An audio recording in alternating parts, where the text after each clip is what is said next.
നിങ്ങൾ ദിക്ർ കൊണ്ട് ധാരാളമായി ദിക്റുകൾ ചൊല്ലുന്നവരാണെങ്കിൽ വമ്പിച്ച സംരക്ഷണം ശൈത്താനിൽ നിന്ന്.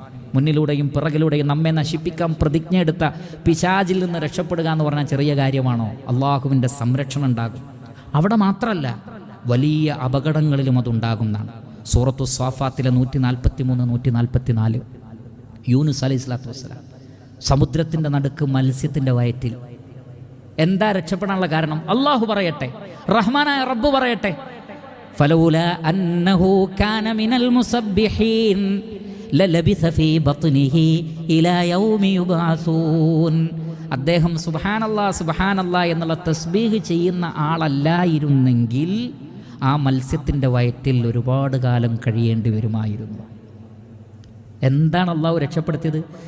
തസ്ബീഹ് ചെല്ലുന്ന മുസബ്ബിഹീൻ. അതെല്ലാ ദിക്റുകൾക്കും പൊതുവെ പറയുന്നതാണ് തസ്ബീഹ്.